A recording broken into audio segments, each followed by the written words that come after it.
उठा है देश ये सारा, दृढ़ संकल्प की बारी है। स्वाभिमान जगा भारत का, नवयुग की तैयारी है।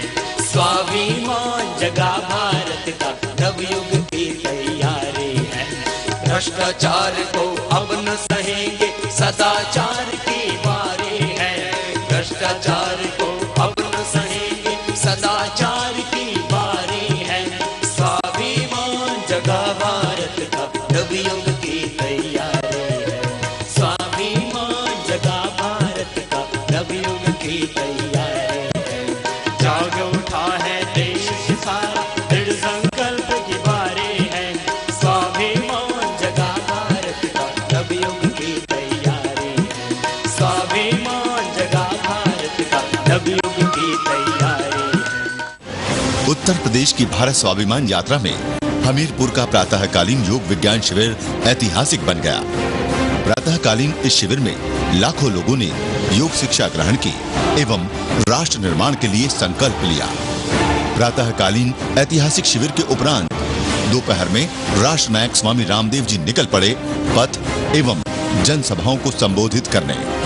इस दौरान राष्ट्र नायक स्वामी रामदेव जी महाराज ने भारत स्वाभिमान यात्रा के लिए विशेष रूप से तैयार की गई बस के नारियल फोड़कर इसका विधिवत रूप से शुभारंभ किया तथा बस का निरीक्षण करके अपने उद्बोधन में कहा, भारत स्वाभिमान यात्रा में के दौरान जो हमारे वैद्य और कार्यकर्ता जो इस शिविर की सेवा के लिए चलते हैं, उन सब के परिवहन के लिए इस बस का निर्माण किया गया है। विजय महाराज जी के नेतृत्व में ये निःशुल्क योग विज्ञान और राष्ट्रमान शिविरों के दौरान जो कार्यकर्ता पूरी रात दिन सेवा में लगे रहते हैं, क्योंकि हर दूसरे दिन उनको एक लंबी यात्रा करनी पड़ती है और उस दौरान उनको थकावट ना हो, इसलिए ऐसी स्थिति का डिज़ाइन किया। और क्योंकि रात भर उनको यात्राएं करनी पड़ती हैं कई बार, तो इसके बहुत आरामदायक इसके अंदर बिस्तरों की भी व्यवस्था की गई है। वहाँ के कारीगरों ने इस बस को बहुत खूबसूरत तरीके से तैयार किया, उनको भी हमारा बहुत बहुत अभिनंदन। इसके पश्चात युग पुरोधा हमीरपुर के ही नगर पालिका क्षेत्र राठ पहुंचे, जहां उन्होंने नगर परिषद के पूर्व अध्यक्ष स्वर्गीय श्री वंश गोपाल मिश्र जी की प्रतिमा का अनावरण किया। प्रतिमा के अनावरण के पश्चात राष्ट्र नायक स्वामी रामदेव जी महाराज ने शिविर आयोजन समिति के सदस्यों की बैठक में हिस्सा लिया। शिविर आयोजन समिति की बैठक के उपरांत युग पुरोधा कार्यकर्ताओं के बीच पहुंचे। इस जनसभा में कार्यकर्ताओं के अलावा हजारों की संख्या में जनसमूह एकत्र था। सायंकाल को शुरू हुए इस कार्यक्रम में बच्चों ने दीपावली नृत्य एवं अन्य कार्यक्रम प्रस्तुत किए।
सांस्कृतिक कार्यक्रमों की प्रस्तुति के बाद राष्ट्रनायक स्वामी रामदेव जी महाराज ने जनसभा को संबोधित करते हुए भारत के सामने आ रही वैश्विक चुनौतियों के बारे में कार्यकर्ताओं को जागरूक किया और संपूर्ण राष्ट्रवासियों से आर्थिक आजादी के लिए संघर्ष करने का आह्वान किया।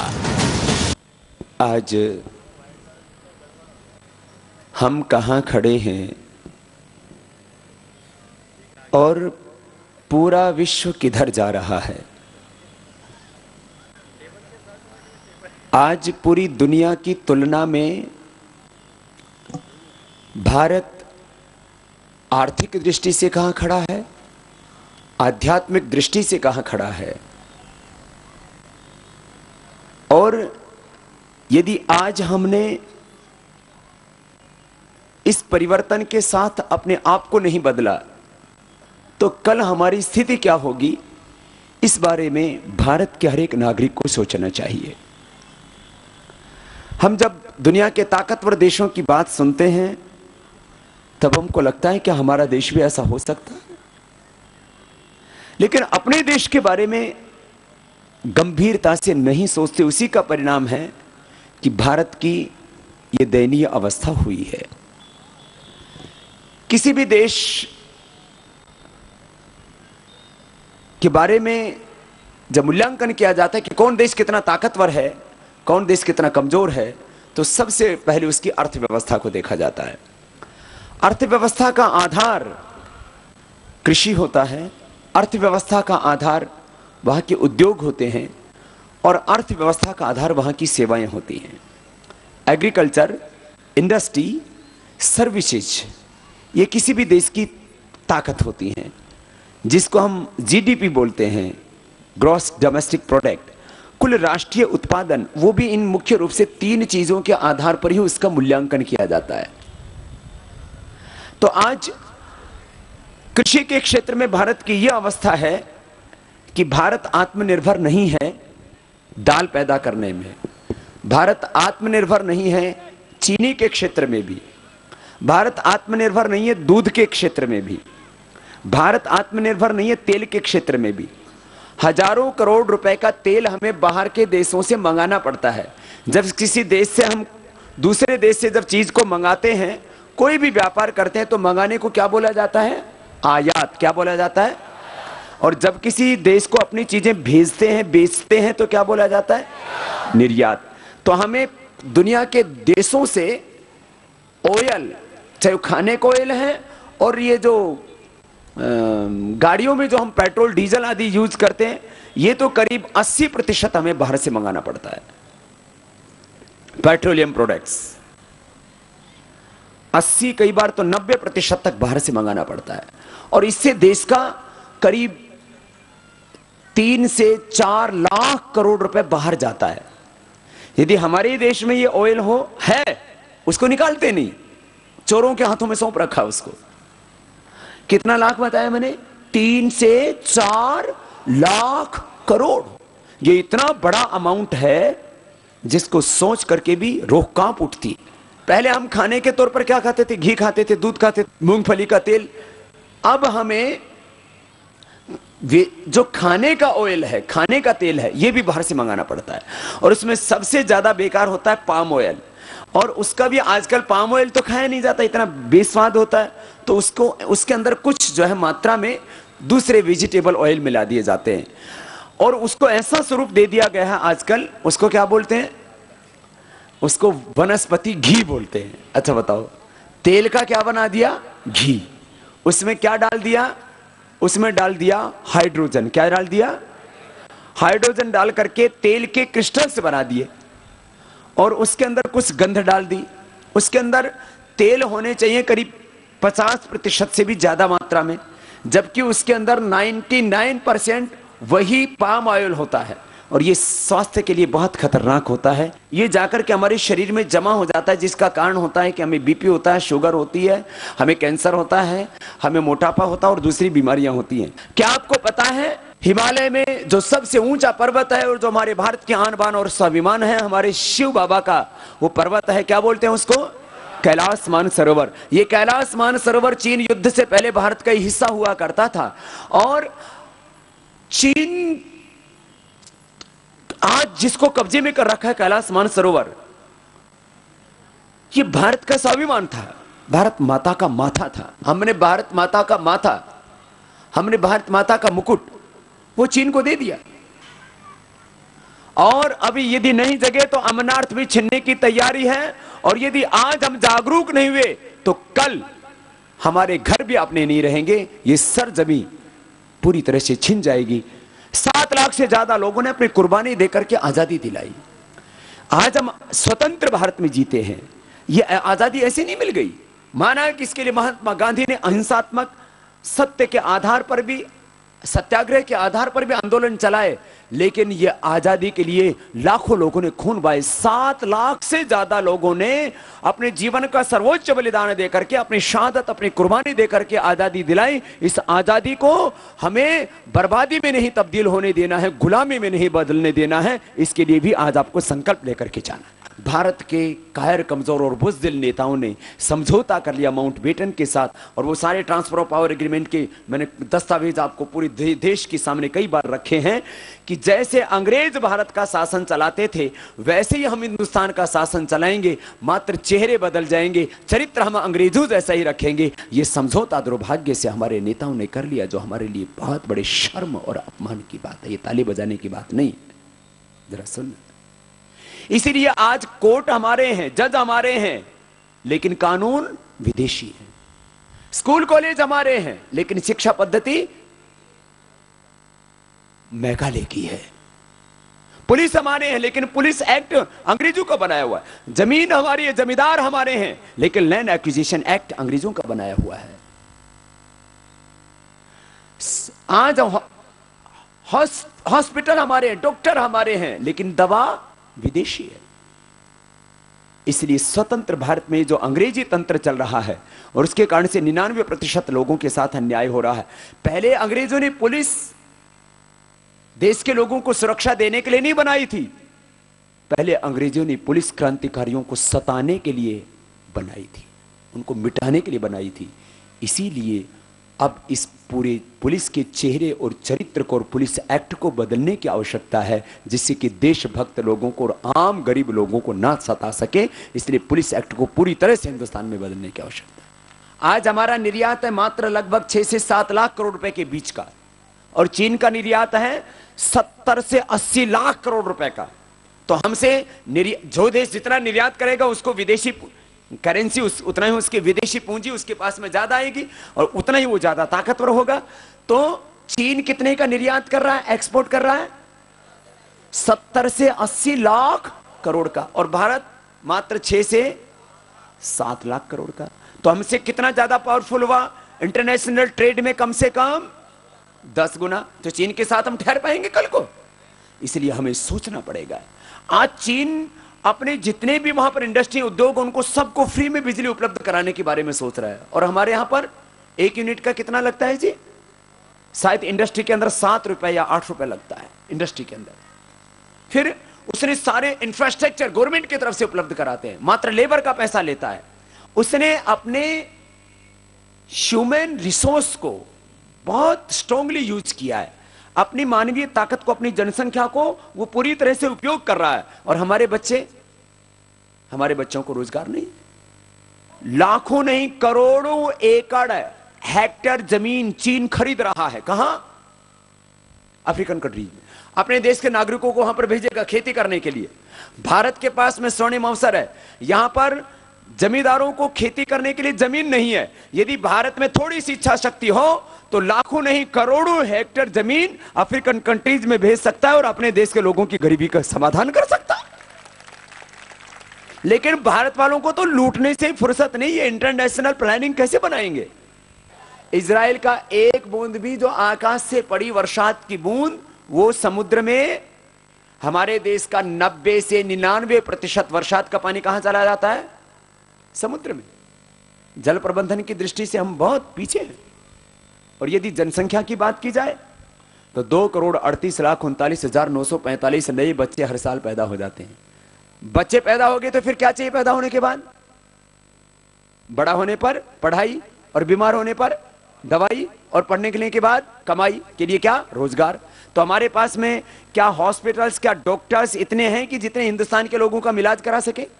क्या इतने स्कूल, कॉलेज, यूनिवर्सिटी हैं कि हिंदुस्तान के सब बच्चों को हम इक्वल एजुकेशन दे सके जैसे अमेरिका में होता है?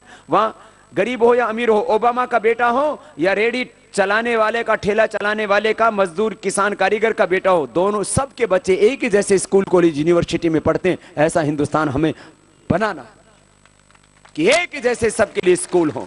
कोई देश कैसा है, इसके लिए एक पैरामीटर बनाया गया है, ह्यूमन डेवलपमेंट रिपोर्ट। भारत का नाम उसमें 100, पहले तो 135वें स्थान पर आता था, 150 नाम, अभी करीब 125 125वें स्थान पर आता है। भारत का नाम कितने स्थान पर आता है?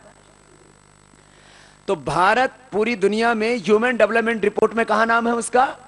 125वें स्थान पर। तो ये क्या भारत के लिए गर्व की बात है, शर्म की? कितने नंबर पर आया भारत का नाम? 125वें स्थान पर ह्यूमन डेवलपमेंट रिपोर्ट में। और किसी भी देश के नागरिकों को 9 मूलभूत संसाधन समान रूप से मिलने चाहिए। उनको बोलते हैं बुनियादी सुविधाएं। उसमें क्या होते हैं?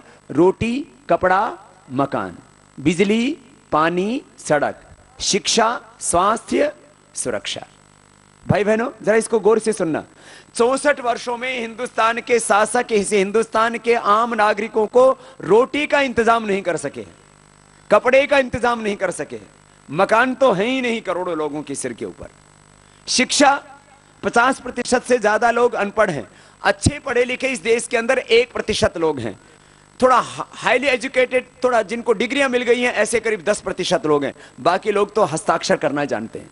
ये हमारे देश की शिक्षा की हालत है। स्वास्थ्य, इस देश के अंदर करीब 70% लोग बीमार होने के बाद अपना इलाज नहीं करा सकते। जो 30% लोग इलाज भी कराते हैं तो अपना घर जमीन गिरवी रख करके या मकान आदि बेच करके अपना इलाज कराते हैं, और उसमें भी बीमारियां ठीक नहीं हो पाती, खाली कंट्रोल होती है। कहां खड़ा है भारत? सुरक्षा, सुरक्षा तो बड़े बड़े लोगों की यहां पर नहीं है। आम आदमी तो भगवान भरोसे जीता है। कहीं पर कभी भी किसी भी स्थान पर कितना ही बड़ा आतंकवादी हमला हो सकता है। शिक्षा, स्वास्थ्य, सुरक्षा की हालत है। और बिजली की, आज भी आजादी के 64 वर्ष बाद 54% घरों तक तो लाइट पहुंची ही नहीं है। और जहां लाइट है, आप में से गांव के कितने बच्चे हैं? गांव वाले, आपके गांव में कितनी देर लाइट रहती है औसत? 2 घंटा और 4 घंटा, 2 से 4 अंगुली खड़ी कर रहे हैं। यही हालत है ना, ये पूरे हिंदुस्तान की हालत है। बिजली, जबकि किसी भी देश के विकास के लिए आपके पास, आप खेत है तो उसमें पानी देने के लिए आपको बिजली की जरूरत पड़ती है। इंडस्ट्री है तो उसको चलाने के लिए बिजली की जरूरत पड़ती है। बच्चे हैं तो उनकी पढ़ाई के लिए बिजली की जरूरत पड़ती है। कि पावर, किसी भी देश, कोई देश कितना पावरफुल है उसका मूल पैमाना पावर होती है, बिजली होती है। विदेशों में 24 घंटा बिजली होती है। 1 घंटे के लिए नहीं, 1 मिनट के लिए भी बिजली नहीं जाती है। ये हमारी बिजली की हालत है। पानी की हालत, 50% भारत, मैंने कहा, हमेशा सिंचाई जल के लिए और पीने के पानी के लिए तरसता रहता है। 50% लोगों को पीने के लिए शुद्ध पानी नहीं मिलता, उससे बीमार होते हैं। ये पानी की हालत है। और सड़क, सड़कों पर तो 1 लाख से ज्यादा लोग तो हर साल सड़क दुर्घटनाओं में मारे जाते हैं। कितने? 1 लाख से ज्यादा। उसमें बहुत से डॉक्टर होते हैं, बहुत से इंजीनियर होते हैं, बहुत से साइंटिस्ट होते हैं, और कई बार तो बहुत से नेता होते हैं। सभी लोग मरते हैं उसके अंदर। कितने लोग मरते हैं? 1 लाख से ज्यादा लोग सड़क दुर्घटनाओं में मरते हैं। तो क्या ये मृत्यु होनी चाहिए? ये तो बहुत खतरनाक हालात देश की बनी हुई है। भाई बहनों, जरा और गौर से सुनना। बिजली, पानी, सड़क की मैंने बात की। आज हम कहां खड़े हैं इसके बारे में यदि सोचते हैं, किसी भी दृष्टि से हम सोचें, आज IMF जब भारत के करेंसी, भारत की इकोनॉमी का जब मूल्यांकन करता है, हमारे लगभग, ये तो थोड़ा बहुत रेट कम ज्यादा होता रहता है, हम 50 रुपए दें तो अमेरिका का क्या मिलता है हमको? इसका मतलब आर्थिक दृष्टि से हम अमेरिका से कितना पीछे हो गए? 50 गुना। और अपने 50 रुपए का सामान कितने में ले जाता है? अपने 50 रुपए का सामान 1 रुपए में, और अपने 1 रुपए की कीमत उसने कर रखी है। तो करेंसी है, नाम उसको डॉलर, पाउंड, कुछ भी बोलो, यूरो, कुछ भी नाम दे दो आप उसको। उसने अपने 1 रुपए की कीमत कितनी कर रखी है? 50 रुपए। और हमारे 50 रुपए की कीमत, ये ऐसे ही लूट चल रही है। मुद्रा की दृष्टि से, करेंसी की दृष्टि से भारत की बहुत खराब हालत है। जिस देश के ऊपर 1055 लाख करोड़ रुपए का कर्ज हो, कितना? उसके ऊपर 667 लाख करोड़ रुपए का तो विदेशी कर्ज है। इसको बोलते हैं एक्सटर्नल डेट। क्या बोलते हैं इसको? ये आपको काले धन का पूरा सच दिया है, इसमें पूरे आंकड़े दिए। 667 लाख करोड़ रुपए का विदेशी कर्ज और घरेलू कर्ज 388 लाख करोड़ रुपए का। 1055 लाख करोड़ रुपए का क्या है अमेरिका के ऊपर? तो जो कर्जदार होता है देश, वो गरीब होता है या अमीर है? आपके ऊपर यदि 1 करोड़ रुपए का कर्ज हो जाए तो गरीब रहोगे कि अमीर? उसके ऊपर 1 करोड़ का नहीं, 100 करोड़ का नहीं, कितने का है? 1055 लाख करोड़। कितने का बोला? ये बहुत बड़ा अमाउंट होता है। अमेरिका की 10 पीढ़ियां भी इसको नहीं चुका सकती। कितनी? 10 पीढ़ियां भी नहीं चुका सकती। तो अब भारत को क्या करना चाहिए? भारत को करना चाहिए तुरंत 2 आर्थिक सुधार, और मैं चाहता हूं इसकी पूरी हिंदुस्तान में चर्चा हो। इसीलिए मैंने आज युवकों को बुलाया कि आज हमको, यदि आज हमने नहीं सोचा तो कल को फिर ऐसे ही लुटते रहेंगे, पिटते रहेंगे, फिर वही बर्बाद होते रहेंगे। ना पढ़ाई लिखाई का प्रबंध, और पढ़ाई लिखाई करने के बाद में ऐसे बेरोजगार घूमते रहेंगे। कोई नक्सलवादी बनेगा, कोई आतंकवादी बनेगा, कोई माओवादी बनेगा, कोई बीड़ी सिगरेट शराब पी के पड़ा रहेगा, कोई आत्महत्या करके मर जाएगा। इससे ज्यादा और कोई हमारी गति नहीं होगी। जरा सोचना गंभीरता से। ये कुछ खास बात मैं कह रहा हूं कि आज भारत यदि तुरंत 2 आर्थिक नीतियों में परिवर्तन करता है, एक तो सारे टैक्सेशन खत्म कर दे और मात्र 2% ट्रांजैक्शन टैक्स कर दे, और सारे बड़े नोट वापस ले ले। 50 रुपए से ज्यादा का बड़ा नोट होना ही नहीं चाहिए। तो भारत कहां पहुंचेगा? जरा एक छोटी सी बात से देखो, कोई किसी देश का रातों रात कैसे कोई देश बदल सकता है? इसके लिए कुछ नीतियां होती हैं, कुछ पॉलिसी होती है। देखो, हम ये मानते हैं ना कि हम तो अभी ये गरीबी तो हमको विरासत में मिली है, या गरीबी हमारे पूर्व जन्म का फल है। गरीबी हमारे पूर्व जन्म का फल, गरीबी हमको विरासत में नहीं मिली है। हम इसको बदल सकते हैं जरा 2 काम करके, और इसकी चर्चा पूरे हिंदुस्तान में होनी चाहिए। जरा सुनना, बहुत छोटी सी बात है, और इसके बाद में मैं आपको प्रश्न करने के लिए आमंत्रित करूंगा। आप पूछना, मैं आपकी हर बात का उत्तर दूंगा। जरा सोचना, क्या जितने भी गलत काम होते हैं उसके लिए जो पैसे का लेन देन होता है वो चेक में होता है, ड्राफ्ट में होता है या कैश में? चेक ड्राफ्ट में क्यों नहीं होता? पकड़ा जाएगा। उसकी अकाउंटेबिलिटी, किसने दिया और किसने, दोनों का एड्रेस होता है उसमें। ठीक है, तो चेक और ड्राफ्ट में कभी भी गलत काम, उसकी अकाउंटेबिलिटी होती है, उसको चेक कर सकते हैं आप। यदि दे भी दे कोई किसी को तो बोले कि क्यों दिया। ठीक है, कैश में आज चुनाव में दारू पिलाई जाते थे, किससे पिलाई जाती है? कैश पैसे से। चुनाव में पैसे दिए जाते हैं तो कैश में दिए जाते हैं। रिश्वत दी जाती है तो कैश में दी जाती है। नक्सलवादी, माओवादियों को, आतंकवादियों को तनख्वाह दी जाती है तो कैश में। और बड़े नोट, ये जो अमेरिका जो है, पाकिस्तान जो नकली करेंसी छाप करके भेजता है, तो ये भी किस में? कैश में बड़े नोट। और जितने भी ये जमाखोरी होती है, वायदा होता है, जितने भी सट्टा का काम होता है, जितना भी जुआ खेला जाता है, सब किस में? तो ये बड़े नोट तुरंत खत्म कर देने चाहिए। बैंक ट्रांजैक्शन, और उसमें 1 से 2% ट्रांजैक्शन टैक्स लगा दो। इस समय हर दिन करीब 2.5 लाख करोड़ रुपए, साल में करीब 750 लाख करोड़ रुपए का ट्रांजैक्शन होता है आरबीआई के आंकड़ों के अनुसार, रिजर्व बैंक ऑफ इंडिया जो सारे बैंकों का हिसाब किताब रखता है। तो भारत में 1% टैक्स अभी लगाते हैं तो 15 लाख, और यदि ये कैश ट्रांजैक्शन बंद हो जाएगा तो सारा पैसा कहां जाएगा? बैंक में। तो ये ट्रांजैक्शन और कई गुना हो जाएगा। 1 रुपए कहीं एक जगह नहीं रहता है, कभी भी रुपए घूमता रहता है। रुपए क्या होता है? घूमता रहता है। एक नोट कम से कम 10, 20, 50 जगह घूमता है बाजार के अंदर, और उतनी ही बड़ी अर्थव्यवस्था होती है। कैश ट्रांजैक्शन बंद कर दो तो रिश्वतखोरी, टैक्स की चोरी, कैश ट्रांजैक्शन बंद कर दो तो सारा भ्रष्टाचार 99%। कोई बोलो बाबा सोना चांदी हीरे खरीद लेंगे, अरे सोना चांदी हीरा खरीदने के लिए भी तो पैसा तो चाहिए, कोई मुफ्त में देगा?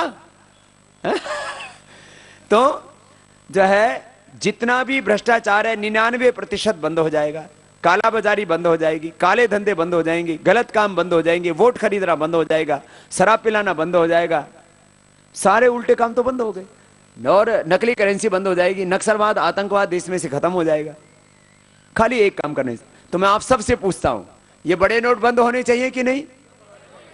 भाई जो गरीब आदमी, जो समर्थ आदमी वो बैंक से ट्रांजेक्शन करेगा, और जो गरीब आदमी है वो गरीब आदमी को 50 रुपए तक का काम चल जाएगा, उसको 5,000 रुपए तक कोई भी पैसा खर्च करे ना, कोई दिक्कत ही नहीं। गरीब आदमी को 5,000 रुपए से ज्यादा खरीदने के लिए पैसे हैं क्या उसके पास? तो 5,000 रुपए तक का ट्रांजेक्शन कोई भी कर सकता है, 5,000 रुपए से ज्यादा का ट्रांजेक्शन अलाउ ही ना किया जाए कैश में, खत्म हो गया। ठीक है, फिर ये एक सुधार हमने कर दिया तो इसका क्या होगा? टैक्स सारे खत्म, टैक्स सारे खत्म। इससे क्या होगा? इससे महंगाई खत्म, इससे गरीबी खत्म, सारे टैक्स खत्म। डीजल, गैस, पेट्रोल आदि पर कितना % टैक्स लगता है? 48 से लेकर के 52। अब समझो टैक्स खत्म हो गए तो डीजल कितने रुपए मिलेगा? अरे डीजल आज कितने रुपए का है? 44-45 का है ना डीजल मिलेगा फिर आपको करीब 22-23 रुपए में। ठीक है, 21-22 रुपए में डीजल। और पेट्रोल जो आज 70 के ऊपर हो चुका है वो करीब 35-36 रुपए में। गैस का सिलेंडर कितने का है? 400 का, वो कितने में मिलने लग जाएगा? 200 में। और जितने भी ये साबुन, शैम्पू, टूथपेस्ट, क्रीम, पाउडर, जितनी भी चीजें खरीदते हो साइकिल से लेकर के मोटरसाइकिल और गाड़ी तक, ये भी करीब 30% सस्ती हो जाएंगी सब चीजें। तो बोलो ये काम होना चाहिए कि नहीं? बोलो बाबा ये काम तो तुरंत हो जाना चाहिए। महंगाई एक दिन में ही औंधे मुंह गिरेगी। ये लूट रहे हैं टैक्स लगा करके, इसलिए पूरे हिंदुस्तान से आवाज उठनी चाहिए, अब हम टैक्स नहीं देंगे। और आपसे टैक्स लिया जा रहा है, आपको ऐसा लगता है कि आपसे टैक्स नहीं लिया जा रहा? आपको लगता है इनकम टैक्स, सेल टैक्स हम देते ही नहीं। आप जो गैस खरीद रहे हो, पेट्रोल खरीद रहे हो, डीजल खरीद रहे हो, सब टैक्स दे रहे हो। साबुन, शैम्पू खरीद रहे हो, सब टैक्स दे रहे हो। कपड़े, जूते, चप्पल, पेन भी खरीद रहे हो तो टैक्स दे रहे हो। आप घड़ी खरीदते हो, साइकिल, मोटरसाइकिल खरीदते हो तो टैक्स देते हो। तो 30 से 50% महंगाई खत्म हो जाएगी। ठीक है, फिर सरकार कैसे चलेगी? ट्रांजैक्शन टैक्स से। और इसमें इतना पैसा आ जाएगा, सबको समान शिक्षा, समान चिकित्सा, और किसानों को भी उनकी उपज का पूरा मूल्य मिल जाएगा। दो सबसे बड़े पक्षपात हैं हिंदुस्तान में, श्रम के नाम पर पक्षपात, और दूसरा मुद्राओं के, इकोनॉमी की, करेंसी के मूल्यांकन के नाम पर पक्षपात। ये बहुत बड़े पक्षपात चल रहे हैं भाई बहनों। ये मैंने आपको एक सजेशन दिया है कि हिंदुस्तान को बचाना है। सब लोग सोचते हैं बचेगा कैसे, क्या गरीबी मिट सकती है? ये सब कुछ भारत में तो इतनी पावर है। देखो हमें अपनी शक्ति का बोध नहीं है, अपने देश की शक्ति का भी पता नहीं है। आम आदमी ये सोचता मैं क्या कर सकता हूं, सब बच्चे यूं सोचते रहते हैं, गांव वाले यूं सोचते हैं, गरीब आदमी भी यूं सोचते हैं, हिंदू, मुसलमान, सिख, ईसाई, कोई भी हो, चाहे दलित हो, वाल्मीकि, उर्वासी हो, सोचता हम क्या कर सकते हैं। यदि हिंदुस्तान में टैक्स सारे खत्म हो जाते हैं तो सारी दुनिया का पैसा यहीं आएगा, और हम इतने सस्ते सामान बना पाएंगे कि जैसे आज 50 से लेकर के 80% चीन का कब्जा है पूरी दुनिया में। जिस दिन हमने टैक्सेशन खत्म कर दिए तो पूरी दुनिया में भारत का सामान छा जाएगा, और भारत में करोड़ों लोगों के हाथों को काम मिल जाएगा जो बेरोजगार घूम रहे हैं। मैं तो कहता हूं हमारी अर्थव्यवस्था इतनी मजबूत हो जाएगी, रोजगार इतने ज्यादा बढ़ जाएंगे, हमारी इंडस्ट्री इतनी आगे चली जाएगी, हमारी सर्विसेज इतनी बेहतर हो जाएंगी, और हमारा एग्रीकल्चर सब कुछ इतना आगे पहुंच जाएगा। हम तो अपने लोगों को तो काम दे ही पाएंगे, हमारे पास इतना काम होगा, हमारी इकोनॉमी, हमारी करेंसी इतनी स्ट्रांग होगी। जैसे हर आज आदमी कहां जाना चाहता है? अमेरिका जाना चाहता है, ब्रिटेन जाना चाहता है, वहां से डॉलर पाउंड लाना चाहता है। भारत की इकोनॉमी, भारत की करेंसी इतनी स्ट्रांग हो जाएगी कि अंग्रेज आकर के हमारे खेतों में हल चलाएंगे, और अंग्रेज आकर के हमारे यहां पर नौकर की तरह काम करने में अपने आप को खुश नसीब समझे। ये इतना बड़ा चेंज आ सकता है एक छोटे से काम से। और हमारे पैसे की कीमत बढ़ जाएगी। आज यदि किसी के पास 1 लाख रुपए है तो उसकी कीमत कितनी हो जाएगी? यदि डॉलर के बराबर हमारी रुपए की कीमत हो गई तो कितना हो गया उसकी कीमत? 50 लाख के बराबर। ये एक छोटी सी चीज से परिवर्तन आ सकता है, लेकिन ये परिवर्तन लाएगा कौन? इस परिवर्तन के लिए हमें अपनी भूमिका तय करनी है। मैं कौन हूं और मेरी शक्ति क्या है, मेरी भूमिका क्या है, यह हमको तय करना है। मेरा देश क्या है और मेरे देश की ताकत क्या है। अपने देश में 20,000 लाख करोड़ रुपए के तो नेचुरल मिनरल्स हैं, नेचुरल रिसोर्सेज हैं, भू संपदाएं जिसको बोला जाता है। कितने की? अरे जोर से तो बोलो। तो ये लुटनी चाहिए या बचनी चाहिए? तो हिंदुस्तान में जो हो रहा है, अब इस तमाशे को बंद करने के लिए ये तरीका है कि अब जो पहले लूट गया उसको तो लाना है। वो कितना है? 400 लाख, और आगे से लूटने से बचाना है। ये मैंने आपके सामने एक विषय रखा। अब इसमें हमें क्या करना है ये तय करना है। तो सब लोग योग देखो, 2 तो हमारी अपनी कमजोरियां हैं। निजी तौर पर हमें 2 काम खुद करने हैं, जैसे रोग मुक्त रहना है, नशा मुक्त रहना है, अपने आप को बर्बाद नहीं होने देना है, स्वदेशी का प्रयोग करना है, देश का पैसा बाहर नहीं जाने देना है, विदेशी कंपनियों के हाथों में नहीं जाने देना है। ये तो सब व्रत लेना ही है। जहां भी बैठो वहीं परिवर्तन की चर्चा करो। आज पूरी दुनिया में आप रोज कुछ टीवी चैनल इसको प्रमुखता से दिखाते हैं, कुछ नहीं दिखा पाते हैं। पूरी दुनिया में अब आर्थिक सुधार के ऊपर चर्चा हो रही है। लोग सड़कों पर आकर के आर्थिक नीतियों में परिवर्तन के लिए संघर्ष कर रहे हैं। कहीं धरना हो रहा है, कहीं प्रदर्शन हो रहा है, कहीं आगजनी हो रही है। चारों तरफ आज पूरी दुनिया में किसके लिए आंदोलन चल रहे हैं? आर्थिक सुधार के लिए, आर्थिक मंदी से उभरने के लिए। आज पूरी दुनिया में आर्थिक युद्ध चल रहा है, आज इकोनॉमिक वार चल रहा है, आज करेंसी वार चल रहा है। इससे देश को उभारना है, अपने को, आपको। तो जहां भी बैठे इस परिवर्तन की चर्चा करें और इस परिवर्तन में अपनी भूमिका तय करें। ये मुझे आपके सामने कुछ बुनियादी प्रश्न रखने थे। यदि आज हमने नहीं सोचा तो कल को आने वाला जो वक्त है वो हमारे लिए बहुत खतरनाक होगा। अब इस संदर्भ में जो खास करके मैंने कहा, जो स्कूल के बच्चे, कॉलेज और के बच्चे हैं, युवक हैं, युवतियां हैं, वो अपना कोई प्रश्न करना चाहे तो आप प्रश्न कर सकते हैं। मैं सर ये पूछना चाहता हूँ, यदि खाद्यान्न के रेट बढ़ाए जाते हैं ठीक तो जनता परेशान हो जाती है, और यदि ना बढ़ाए जाए तो किसान गरीब रहता है। किसान गरीब रहता है। इसका क्या सॉल्यूशन है? कैसे ऐसा मतलब हो सकता है कि दोनों? नाम क्या बताया बेटा आपने? कामेंद्र गुबरेले। कामेंद्र, प्रश्न बहुत गहरा पूछा है। अब इसका समाधान ये है कि किसान की खेती की लागत कम की जाए, पानी के लिए किसान को खर्चा ना करना पड़े, बिजली के लिए किसान को खर्चा ना करना पड़े, खाद उसको सामान्य मूल्य पर उपलब्ध हो जाए। यदि किसान की लागत कम होगी और उपज ज्यादा हो तो फिर किसान को थोड़े मूल्य में भी यदि वो अपनी फसल बेचता है तो उसके पास में पैसे आएंगे। दूसरा एक और उपाय है, पूरी दुनिया के अंदर, यूके, यूएसए, कनाडा, यूरोप, कहीं पर भी, और जापान में तो बहुत ज्यादा, वह सब्सिडी दी जाती है। किसान जितनी पैदावार करता है उसका एक मूल्य तो मिले। जैसे गेहूं का मान लीजिए 1000 रुपए उसको भाव मिल गया, चावल का 1000 रुपए उसको भाव मिल गया, जो भी रेट तय है 500 रुपए भाव मिल गया उसको।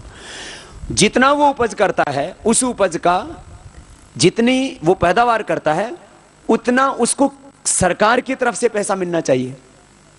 इसको क्या बोलते हैं? सब्सिडी। जितना किसान अपने खेत में पैदा करता है, जितने मूल्य में बेचता है, उतना ही या उससे दुगना उसको सरकार की ओर से सब्सिडी जिस दिन मिलनी शुरू हो जाएगी, उस दिन किसान इस देश का खुशहाल हो जाएगा और आम आदमी भी परेशान नहीं होगा, रेट नहीं बढ़ेंगी चीजें।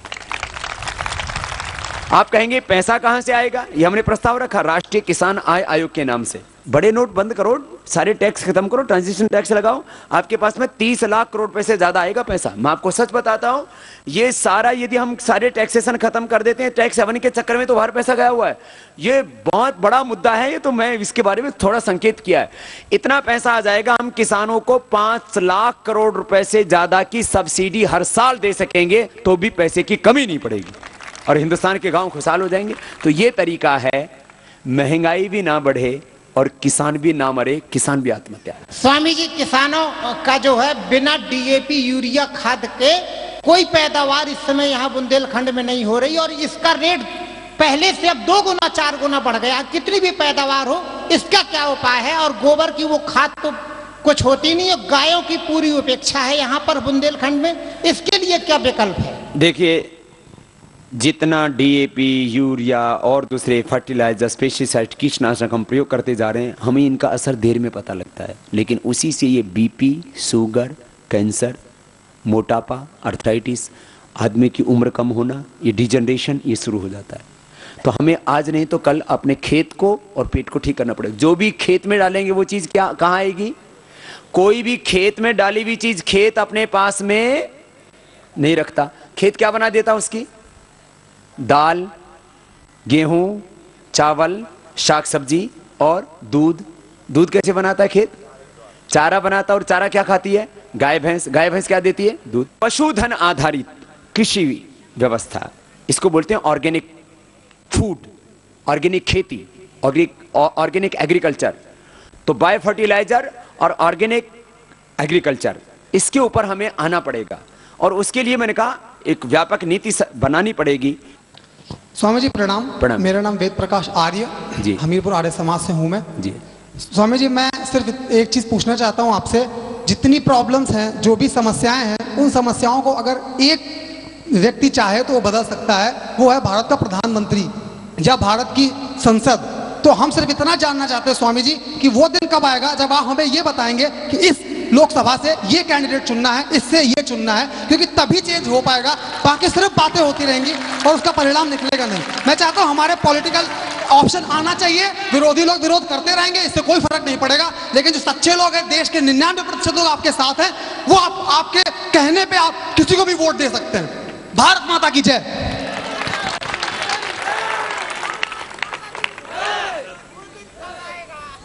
तो ये बात तो सत्य है कि भारत की सारी नीतियां कहां से बनती हैं? संसद से। जो कहते हैं इन्फ्लेशन बढ़ जाएगा, महंगाई बढ़ जाएगी। अब आपके पास पैसा तो है, अनाज तो पैदा नहीं हुआ देश में, पैसा तो है, लेकिन गाड़ी, स्कूटर, मोटरसाइकिल तो बनी ही नहीं। तो आपके पास पैसा तो है, लेकिन आप डॉक्टर, इंजीनियर, साइंटिस्ट तैयार ही नहीं किया आपने। तो चीजों को ऐसे ये समझने की बात है। तो ये चीजों को एक साथ देश को कई दिशाओं से आगे बढ़ाना पड़ता है। तो इस तरह से देश को आगे बढ़ाना पड़ेगा बेटा। बोलो। ये पूछना चाहते स्वामी जी, हाँ, कि जैसे अभी कई नौकरियों में जगह ज़्यादा खाली पड़ी रहती है, हाँ, और सर्विस कम लोगों को मिल पाती है। तो जो जगह खाली पड़ी हैं, उनसे कुछ जीडीपी में कमी नहीं आती होगी गवर्नमेंट के पैसे बनाने में, करेंसी छपने में, या कुछ ऐसी कुछ? ये 99% लोगों को तो यही नहीं पता हिंदुस्तान में जीडीपी है क्या वाला। ये जीडीपी विलासिता का एक पैमाना हो गया है, इसलिए जीडीपी की तरफ ज्यादा ध्यान देने की जरूरत नहीं है। जहां तक रिक्त पदों का प्रश्न है, देखो, लोग यदि दारू पिएंगे तो जीडीपी बढ़ेगी, बीमार पड़ेंगे तो जीडीपी बढ़ेगी, लोग झगड़ा करेंगे तो जीडीपी बढ़ेगी। क्यों? गरीब आदमी झगड़ा करेंगे तो वकीलों के पास आएगा, वकीलों के पास अकाउंटेबिलिटी आएगी। लोग बीमार पड़ेंगे तो डॉक्टर्स की, हॉस्पिटल्स की, दवा बनाने वालों की जीडीपी बढ़ेगी, अकाउंटेबल हो जाएगा। गरीब लोग दारू पिएंगे तो जीडीपी बढ़ेगी। तो ये जीडीपी नहीं बढ़ानी अपने को। दूसरी बात, जो रिक्त पद पड़े हैं स्कूलों के टीचरों के, जो रिक्त पद पड़े हैं डॉक्टर्स के, जो रिक्त पद पड़े हैं पुलिस के, जो रिक्त पद पड़े हैं ऐसे ही महत्वपूर्ण विभागों के, वो भरने ही चाहिए। लेकिन बात यही आती है हमारे यहाँ पर, ये बैलेंस नहीं है। ओम स्वामी जी को प्रणाम। प्रणाम बेटा। ये पूछना चाहता हूँ, इस आतंकवाद को हम कैसे समाप्त कर सकते हैं? यदि ऐसा आतंकवाद हमारे देश में बना रहा तो भारत देश का होगा क्या? देखो, ये प्रश्न हम जब आतंकवादी हमला होता है तब तो सोचते हैं, बाद में एकदम भूल जाते हैं। हिंदुस्तान के नहीं, पूरी दुनिया के लोगों की मेमोरी बहुत शॉर्ट है, खास करके हिंदुस्तान। क्या 9/11 के बाद कितने साल हो गए 9/11 को? बोलो। 10 साल हो गए, 11वां साल लग गया। क्या 11 साल के अंदर अमेरिका के अंदर एक भी दूसरा आतंकवादी हमला हुआ? क्यों? उसकी एक तो अंदर की इंटेलिजेंस, दूसरा उसकी सीमाएं, तीसरा वहां करेंसी, इसके ऊपर कंट्रोल है। यदि ये अपने देश के अंदर करेंसी के ऊपर कंट्रोल कर लो, इनको रसद ही नहीं मिलेगी, वेतन ही नहीं मिलेगा, खाना ही नहीं मिलेगा। ये सारा का सारा काम हमारे ब्लैक मनी से हो रहा है। जिस दिन काला धन खत्म हो जाएगा हिंदुस्तान से, उस दिन कंट्रोल बहुत बड़ी हद तक पा लेंगे हम सभी तरह की हिंसा पर, सभी तरह के अपराधों पर, आतंकवाद के ऊपर।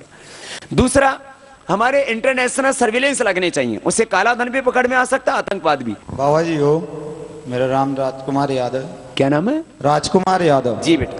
जी बाबा जी, मैं पूछना चाहता हूँ आपसे कि जैसे मुंबई में आतंकवादी घटना हुई थी, तो उसमें जैसे इतने एक आतंकवादी जिंदा पकड़ लिया गया था, अजमल कसाब जी, तो उसके प्रति महीना कितने जो सिक्योरिटी खर्चा है उस पर 2.5 करोड़ रुपए हमारी सरकार का कितना जाता है। इससे हमारे देश की अर्थव्यवस्था को भी नुकसान होता है। तो ऐसे लोगों को क्यों ना ऐसे कानून बनाए जाए को जल्द से जल्द उनसे पूछताछ करके उनको मतलब फांसी पे लटका दिए। और मेरा दूसरा सवाल है कि जैसे आज हमारे MLA MP वगैरह लोगों के आए दिन वेतन बढ़ते हैं, तो इससे सरकार को मतलब कोई राजस्व का नुकसान नहीं होता। और हमारे महंगाई में यदि किसान ने कहता अपनी फसल के लिए, तो उसमें कहते हैं कि महंगाई जनता पे इसका बोझ पड़ेगा।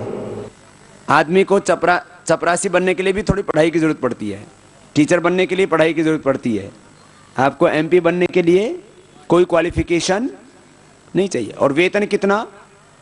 करीब सब मिलाकर के 5 लाख, उससे बोले महंगाई नहीं बढ़ती। तो ये प्रश्न अब देश के लोगों के अंदर उठ रहे हैं। और आतंकवादियों को एक को नहीं, करीब 300 से ज्यादा लोगों को तो फांसी की सजा हो चुकी है, सुनवाई होकर के उनको लटका के रखा हुआ है।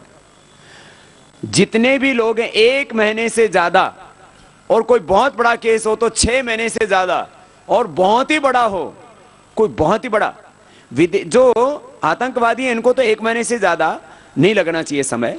और भारत का कोई नागरिक है, उसको कहीं उसके साथ अन्याय न हो जाए तो उसको 1 साल से ज्यादा। आतंकवादियों के केस की सुनवाई में 1 महीने से ज्यादा, और देश के जो आंतरिक जो अपराध होते हैं उनमें 1 साल से ज्यादा समय नहीं लगना चाहिए, तभी हम अपराध पर कंट्रोल पा सकते हैं, नहीं तो कोई तरीका नहीं है। हाँ बेटा बोलो। ओम बाबा जी के चरणों में प्रणाम। मेरा नाम संदीप कुमार रावत, झांसी जिले से बिलोंग करता हूँ। जी बेटा। मैं ये क्वेश्चन कहना चाहता हूँ बाबा जी कि हमारे देश की राष्ट्रीय भाषा तो हिंदी है, राष्ट्रीय भाषा हिंदी है, फिर भी इंग्लिश को बढ़ावा दिया जाता है, इसलिए गरीब लोग पढ़ नहीं पाते, इंग्लिश के लिए संसाधन भी नहीं है, इसलिए गरीब लोगों को अधिकतर नौकरी नहीं मिल पाती, और नौकरी गरीब लोगों के लिए आरक्षण भी है तो उसका भी उनको लाभ नहीं मिल पाता है। और जो अमीर लोग हैं वो आरक्षण का लाभ ले लेते हैं, भाई गरीब तो गरीब ही रहेगा। नाम क्या है बेटा आपका? संदीप कुमार। संदीप, बहुत बड़ा प्रश्न है ये। जापान में डॉक्टर, इंजीनियर, साइंटिस्ट बनते हैं कि नहीं बनते? बोलो तो। जर्मनी में डॉक्टर, इंजीनियर, साइंटिस्ट होते हैं, फ्रांस में, चीन में, लेकिन क्या पढ़ते हैं?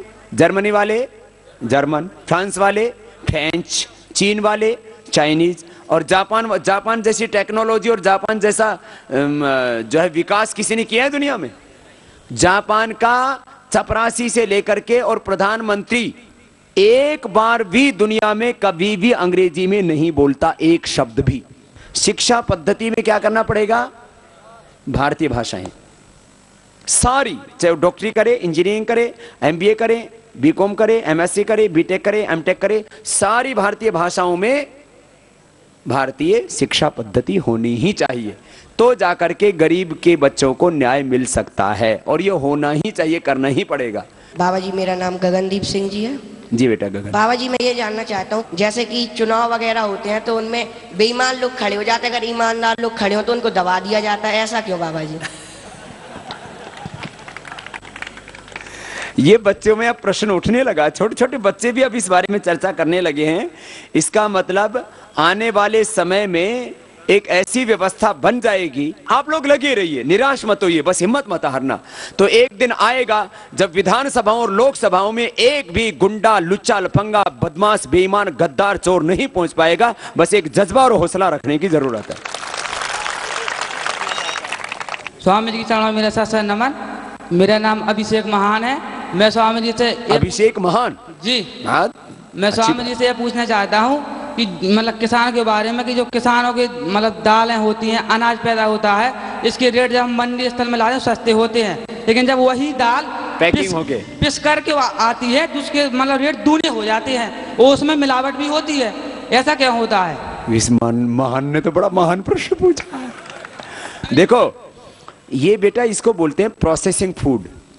तो पूरी दुनिया के अंदर ये फूड प्रोसेसिंग इंडस्ट्री चल रही है अभी। तो किसान को दो चीज़ों से बड़ा नुकसान होता है। एक तो उसका वेस्ट हो जाता है सामान, टमाटर सड़ जाते हैं, सब्जियां सड़ जाती हैं, अनाज सड़ जाते हैं। और दूसरा, प्रोसेसिंग यूनिट गाँव में लगनी चाहिए छोटी छोटी।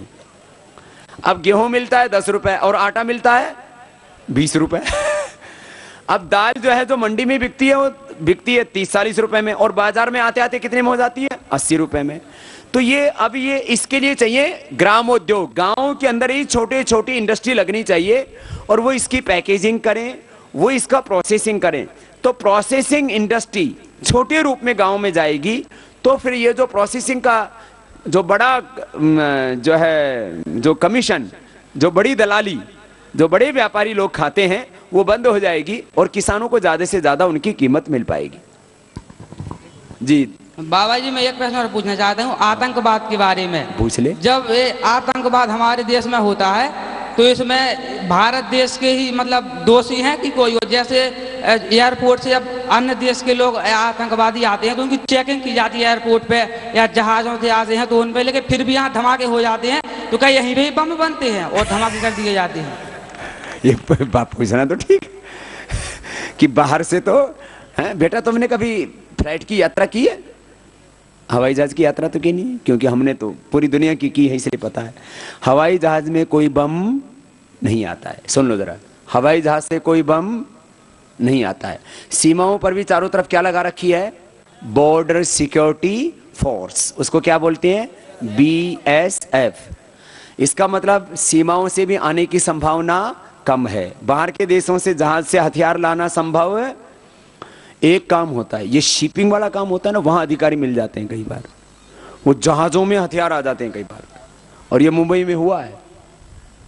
तो जहाजों में से हथियार नहीं आने चाहिए, वो बड़ा सामान आता है, उसमें भी दरअसल ईमानदारी चाहिए, देशभक्ति चाहिए।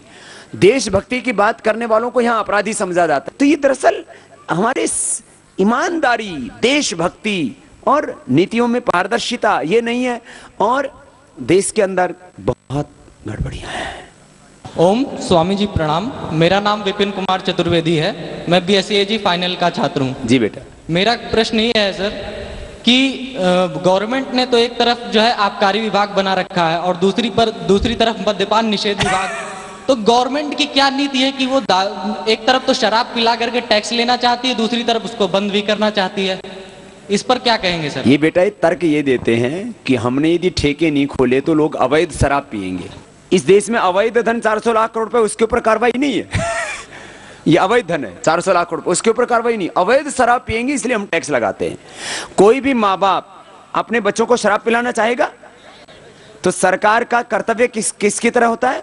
माता पिता की तरह।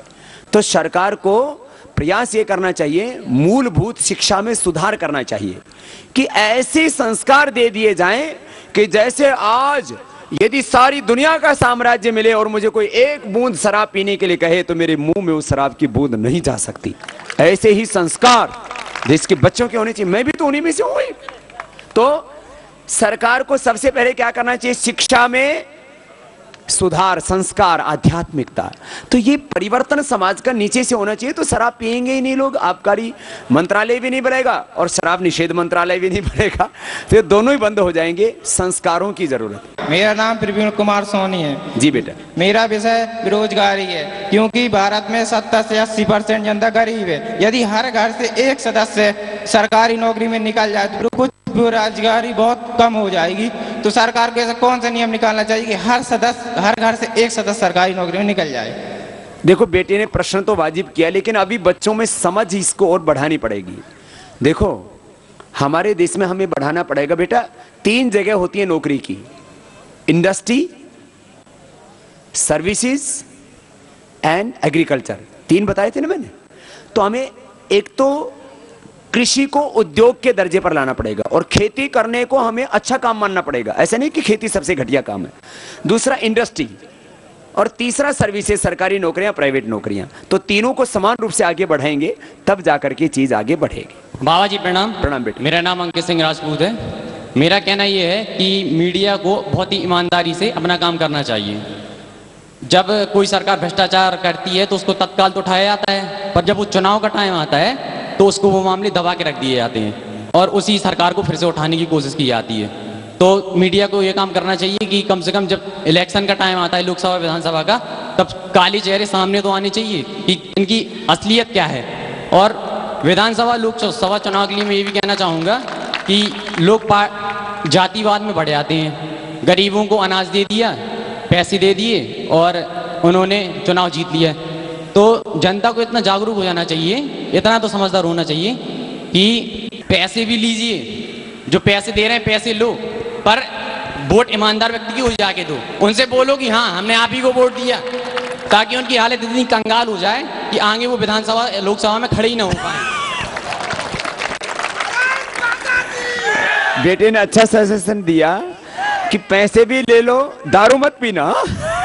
कभी सोचो दारू भी ले लो, पैसे भी ले लो, लेकिन वोट ईमानदार को दो। जो वोट नहीं करते, हिंदुस्तान में करीब 50% लोग वोट, तो आज सभी संकल्प लेकर के जाएंगे कि वोट के समय वोट जरूर करेंगे और ईमानदार को करेंगे, चाहे वो निर्दलीय हो, दल वाला भी ना हो। हम हिंदुस्तान में क्या होता है, एक तो पैसा ला करके वोट दे देते, दूसरा बोले जीतने वाले को दे दो भाई।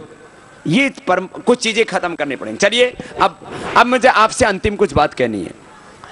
आप लोगों को इस परिवर्तन के लिए बड़ी भूमिका आप निभाना चाहते हो? बोलो।